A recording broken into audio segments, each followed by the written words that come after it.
Hello students, welcome to my class. আজি মই তোমালোকক অনুশীলনী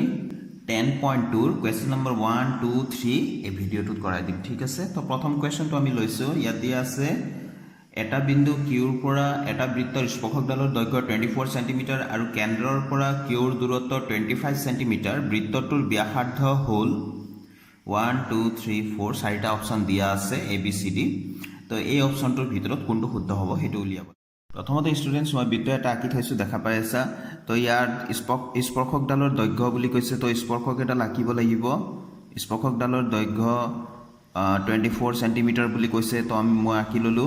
যত সুইছে গৈ ইয়াৰ নাম মই পি দিলো আৰু ইফালে মই কিউ দিব লাগিব প্ৰশ্নমতে তো কেন্দ্ৰ ইয়াতে ও আছে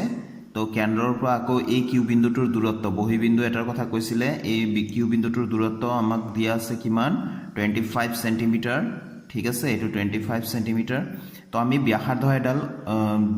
এই বৃত্তটোৰ ব্যাসাৰ্ধ এডালৰ দৈৰ্ঘ্য নিৰ্ণয় কৰিব লাগে তো ব্যাসাৰ্ধ সব বিলাকটো সমানে হয় এটা বৃত্তৰ গুটেকেটা ব্যাসাৰ্ধ সমান হ'ব নহয় জানো গতিকে আমি ব্যাসাৰ্ধ ইফালে সিফালে নলৈ আমি কোত লম কেন্দ্ৰৰ পৰা এই যেটো স্পৰ্শ বিন্দু আছে পি ইয়ালৈহে আমি টানিম ঠিক আছে তো আমি এটো টনাৰ লগে লগে আমি জানো যে 10.1 উপপাদ্যৰ পৰা যে স্পৰ্শকডালৰ ওপৰত টনা এই স্পৰ্শ বিন্দুত টনা এটো ব্যাসাৰ্ধডাল সদায় স্পৰ্শকডালৰ ওপৰত লম্ব হয় গতিকে OP লম্ব PQ হ'ব কিয়নো OP ডাল স্পৰ্শক OP ডাল ব্যাসাৰ্ধ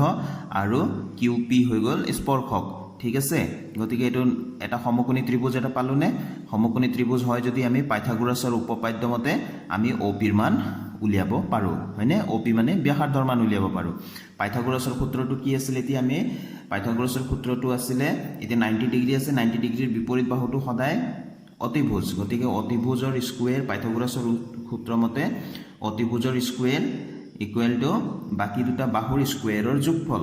বাকি দুটা বাহুৰ স্কয়াৰ মানে QP square plus OP square বাকি দুটা বাহুৰ স্কয়াৰৰ যোগফল ঠিক আছে তো আমাক ইয়াত কাৰ মান দিয়া আছে OQ ৰ মান দিয়া আছে এটো 25 তো পাতি দিলু স্কয়াৰ আৰু QP ৰ মান দিয়া আছে 24 পাতি দিলু আৰু OP ৰ মান আমি উলিয়াব লাগে তো OP স্কয়াৰটো এনেকৈ থাকিব 25 স্কয়াৰ মানে 625 আৰু 24 স্কয়াৰ মানে 576 আমি সাইড চেঞ্জ কৰিলে -576 হ'ব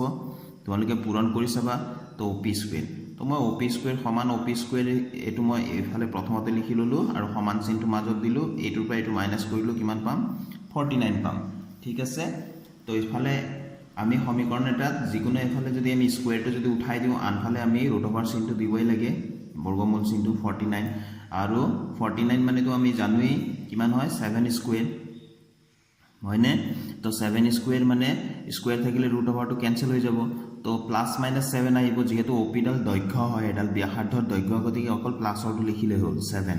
তাৰ মানে স্কয়াৰটো থাকিলে ৰুট ওভাৰটো ক্যান্সেল হৈ গল আমি 7 টো লিখিলো তো গুটে কথাখিনি সেন্টিমিটাৰত আছে তো OP ৰ মানো এটো সেন্টিমিটাৰতে হ'ব নহয় জানো অৰ্থাৎ আনসাৰটো কোনটো শুদ্ধ হ'ব আনসাৰটো আমাৰ এ অপচনটো শুদ্ধ হ'ব যত নেকি দিয়া আছে 7 সেন্টিমিটাৰ এতিয়া স্টুডেন্টস আমি কোৱেশ্চন নম্বৰ 2 টো লৈছো ইয়াত দিয়া আছে চিত্ৰ 10.11 ত মানে এটো চিত্ৰত যদি O কেন্দ্ৰযুক্ত এটা বৃত্তৰ TP আৰু TQ দুডাল স্পৰ্শক O কেন্দ্ৰযুক্ত এটা বৃত্তৰ TP আৰু TQ দুডাল স্পৰ্শক যাতে POQ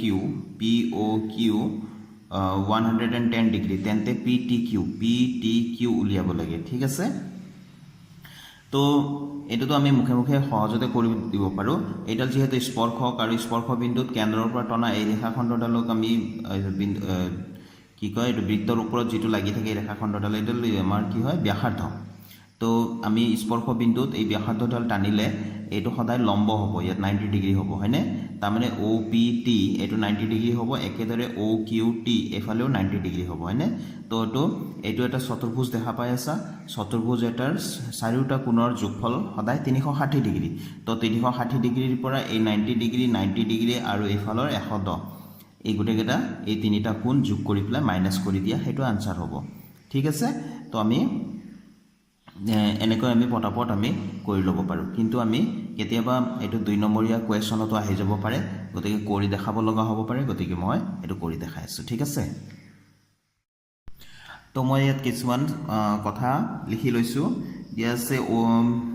POQ 110 ডিগ্ৰী দিয়া আছে নহয় জানো 110 ডিগ্ৰী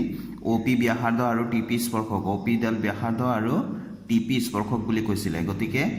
এইটো OP লম্ব TP হ'ব OP লম্ব TP 10.1 উপপাদ্য মতে স্পৰ্শক ডালৰ ওপৰত স্পৰ্শ বিন্দুত টনা ব্যাসাৰ্ধটো সদায় লম্ব হয় নহয় জানো এটো স্পৰ্শ বিন্দু মানে স্পৰ্শক ডালে বৃত্তটোত যিটো বিন্দু চুই আছে হেতু বিন্দুটো স্পৰ্শ বিন্দু বুলি ক'ব আৰু সেই বিন্দুটোত যদি আমি ব্যাসাৰ্ধডাল টানো তেনেহলে হেতু সদায় লম্ব হ'ব তাৰ মানে 90 ডিগ্ৰী হেতুৱে লিখা আছে OT লম্ব TP এই উলুটাকৈ অকা এই হেৰিটো মাজৰ চিনটো নিশ্চয় ধৰিব পাৰিছে এটো লম্ব চিন বুলি কোৱা যায় T এটা উলুটা হৈ আছে ইয়াক লম্ব চিন বুলি কোৱা যায় মনত ৰাখিবা জুনে জুনে নাজানে তেওঁলোকৰ কাৰণে কৈছো তো OP লম্ব TP তো OPT কোণটো কিমান হ'ব এটো 90 ডিগ্ৰী একেদৰে OQT কোণ এটো কি হ'ব লম্ব হ'ব নহয় জানো OQ টো এইফালৰ যেটো স্পৰ্শক আছে স্পৰ্শকডালৰ স্পৰ্শ বিন্দুত লগ লাগি আছে গতিকে এটো লম্ব হ'ব গতিকে লম্ব হলে এটো 90 ডিগ্ৰী হ'ব ইফালেও 90 ইফালেও 90 তো ইয়াত লিখি দিছো এতিয়া OPTQ চতুৰ্ভুজত কোণৰ সমষ্টি ধৰ্ম মতে POQ কোণ প্লাস OPT কোণ প্লাস OQT কোণ এটো আকৌ প্লাস PTQ কোণ এই চাৰিটা কোণৰ যোগফল সদায় 360 ডিগ্ৰী হয় এটা চতুৰ্ভুজৰ চাৰিটা কোণৰ যোগফল 360 ডিগ্ৰী এটো কোণৰ সমষ্টি ধৰ্ম হয় চতুৰ্ভুজৰ গতিকে ইয়াত যাৰ যাৰ মান আছে এতিয়া মান পাতি দিম POQ ৰ মান দিয়া আছিল 110 ডিগ্ৰী OPT ৰ মানটো আমি উলিয়াই লৈছিলো 90 ডিগ্ৰী আৰু প্লাস OQT ৰ মানো উলিয়াই লৈছিলো 90 ডিগ্ৰী আমি এটোৰ মান উলিয়াব লাগে গতিকে এটো এনেকৈ থাকিব হয়নে তো এই গুটেকেটা যোগ কৰি পেলাই মই লিখি দিলো এটো 90 90 180 নহয় জানো ইফালে 100 আছে 280 হ'ব আৰু এটা 10 আছে 290 হ'ব তো এতিয়া এটোক আমি সাইড চেঞ্জ কৰি দিম PTQ equal to 360 degree minus 290 degree তো therefore PTQ কিমান হ'ব এটো তো 0 হল 16 ৰ পৰা 9 গল 7 তাৰ মানে 70 ডিগ্ৰী হ'ব আনসাৰটো আমাৰ কোনটো শুদ্ধ হ'ব তেনেহলে আনসাৰটো আমি সদায় সম্পূৰ্ণকৈ লিখিম আনসাৰটো হৈ গল আমাৰ B অকল B লিখিলে নহব বা অকল 70 লিখিলেও নহব B 70 ডিগ্ৰী এতিয়া আমি কোৱেশ্চন নম্বৰ 3 টো লৈছো ষ্টুডেন্টস ইয়াতে সোৱা কি দিয়া আছে যদি এটা বিন্দু P ৰ পৰা O কেন্দ্ৰযুক্ত এটা বৃত্তৰ PA আৰু PB স্পৰ্শক কেইডালে পৰস্পৰ 80 ডিগ্ৰী কোণত হালি থাকে তেন্তে POA এংগলটো কিমান হ'ব এটো উলিয়াব লাগে আমি চিত্ৰটো প্ৰথমতে আঁকি ললো প্ৰশ্নৰ মতে ইয়াতে PA আৰু PB দুডাল স্পৰ্শক O কেন্দ্ৰীয় বৃত্ত কেন্দ্ৰটো O বুলি ললো আৰু এই দুটাই 80 ডিগ্ৰী কোণত হালি আছে বুলি কৈছে এটো দুটা 80 ডিগ্ৰী কোণত হালি আছে ঠিক আছে এতিয়া আমি উলিয়াব লাগে PO এটো আমি জয়েন কৰিব লাগিব POA কোণ এটো আমি POA কোণ এই কোণটো উলিয়াব লাগে তো আমাক ইফালে সম্পূৰ্ণ কোণ দিয়া আছে আৰু ইফালে এই POA কোণটো আমি উলিয়াব লাগে এইডাল যদি ব্যাসাৰ্ধ হয় তেনেহলে এটো সদায় 90 ডিগ্ৰী কোণত হালি থাকিব হয়নে গতিকে আমি OB টো আমি জয়েন কৰি দিব লাগিব ঠিক আছে তো এনে আমি এটো মুখে মুখে উলিয়াব পাৰো সদায় যদি এনেকে এই আমি এনেকৈ দুটা ত্ৰিভুজ যদি পাও এটো সম্পূৰ্ণটো 80 ডিগ্ৰী দি আছে তো ইয়াৰ আধাটো যদি আমি ধৰো অকল এই আমাৰ যেটো আমাৰ কোণ উলিয়াব দিছে POA কোণটো এই কোণটো তাৰ মানে এই কোণটো ত্ৰিভুজত আছে APO ত্ৰিভুজত আছে নহয় জানো APO ত্ৰিভুজত আছে এইটো ত্ৰিভুজত তেনেহলে সম্পূৰ্ণ যদি 80 ডিগ্ৰী হয় অকল এটো কিমান হ'ব 40 ডিগ্ৰী হ'ব আমি প্ৰমাণ কৰি দেখুৱাই দিব পাৰো এটো ওপৰটো 40 ডিগ্ৰী হ'ব তলৰটো 40 ডিগ্ৰী হ'ব ঠিক আছে তো এটো যদি 40 ডিগ্ৰী হয় এটো যদি 90 ডিগ্ৰী হয় এটো 90 হয় কাৰণ এটো ব্যাসাৰ্ধ আৰু এডাল স্পৰ্শক ডালৰ ওপৰত ব্যাসাৰ্ধডাল স্পৰ্শ বিন্দুত সদায় লম্ব হয়নে গতিকে এটো 90 ডিগ্ৰী হয় এটো 40 এটো 90 130 হল তো এটো কিমান থাকিব তেনেহলে এটা ত্ৰিভুজৰ তিনিটা কোণৰ যোগফল যদি 180 ডিগ্ৰী হয় আমি এই দুটা কোণ যোগ কৰি পেলাই আমি কিমান পালো 130 পালো এটো 90 আৰু 40 130 পালো ন গতিকে এটো কিমান থাকি গল এটো কিমান হ'ব এটো 50 ডিগ্ৰী হ'ব আমাৰ মুখে মুখে ওলাই যায় ঠিক আছে তো এটো 50 ডিগ্ৰী হ'ব আমি প্ৰসেস মতে কৰিলে অকমান দীঘলীয়া হ'ব কিন্তু এতিয়া 2 নম্বৰীয়া কোৱেশ্চন যদি আহে আমি এই ধৰণে কৰিব লাগিব ইয়াত আমি দুটা ত্ৰিভুজ দেখি আছো এটা হৈ গল APO ত্ৰিভুজ এটা হৈ গল BPO ত্ৰিভুজ গতিকে APO ত্ৰিভুজ আৰু BPO ত্ৰিভুজ আমি দুটা তুলনা কৰি আছো ইয়াতে OA equal to OB হ'ব কাৰণ একে বৃত্তৰ ব্যাসাৰ্ধবোৰ সমান হয়নে ইফালে AP আৰু BP সমান হ'ব কাৰণ আমি 10.2 উপপাদ্য মতে এটা বহিবিন্দুৰ পৰা টনা বৃত্তলৈ টনা স্পৰ্শকবোৰ সদায় দৈৰ্ঘ্যত সমান হ'ব গতিকে এইটো আমি সেই চৰ্তমতে এই দুটা সমান AP আৰু BP এইটো সমান হ'ব তাৰপিছত OP বা PO এই ৰেখাখণ্ডডাল দুইটা ত্ৰিভুজে ব্যৱহাৰ কৰি আছে গতিকে এইটো সাধাৰণ বাহু গতিকে ত্ৰিভুজ দুটা কি হয় সাইড সাইড সাইড বা বাহু বাহু বাহু চৰ্তমতে সৰ্বসম যদি সৰ্বসম হয় তেনেহলে এই দুটা কোণ APO কোণ আৰু BPO কোণ সমান হ'ব তো এতেকে আমি লিখিম APO কোণ সমান BPO কোণ এটো কিয় হয় CPCT সৰ্বসম ত্ৰিভুজৰ অনুৰূপ অংশবোৰ সমান এতিয়া এটো যদি হয় কিন্তু আমি এই দুটা কোণ কোৰ পৰা পাই আছো কিন্তু APO কোণ সমান BPO কোণ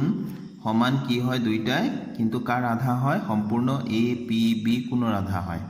হয়নে সম্পূৰ্ণ APB কোণৰ সম্পূৰ্ণ APB এই কোণটোকে আমি আধা আধা কৰি পেলালো হয়নে তো সম্পূৰ্ণ APB ৰ মান কিমান আছিল 80 ডিগ্ৰী আছিল গতিকে এটো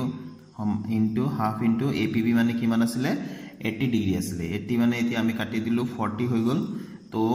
সেই কাৰণে APO কোণ সমান BPO কোণ সমান 40 ডিগ্ৰী হল এটো হয়নে 40 ডিগ্ৰী হল এতিয়া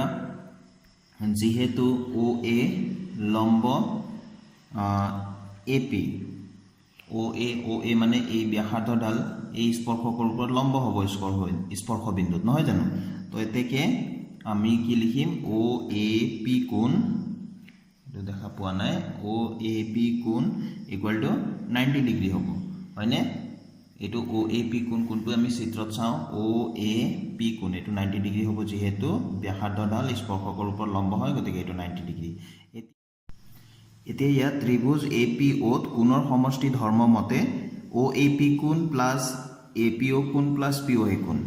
আমি এই ত্ৰিভুজটো আমি চাইছো এতিয়া এই ওপৰটো APO এটো ত্ৰিভুজ APO কোণ প্লাস PAO কোণ প্লাস POA কোণ হয়নে এই তিনটা কোণৰ যোগফল সদায় 180 ডিগ্ৰী হ'ব কাৰণ এটা ত্ৰিভুজৰ তিনিটা কোণৰ যোগফল 180 ডিগ্ৰী হয় তো আমি এই কথাটো ইয়াত লিখি দিলো এতিয়া OAP কোণৰ মান কিমান পাইছো এটো 90 ডিগ্ৰী আমি পাতি দিম এতিয়া 90 ডিগ্ৰী আৰু APO কোণৰ মান কিমান পাইছো APO BPO 40 আছিল তাৰ মানে APO কোণৰ মানো 40 হয় এটো 40 পাতি দিম আমি এইটো কোণৰ মানটো উলিয়াব লাগে প্ৰশ্ন দিয়াই আছে নহয় জানো PO এই কোণৰ মান উলিয়াব লাগে 180 ডিগ্ৰী তো এটো কিমান হৈ যাব PO A কোণ ইকুৱেল টু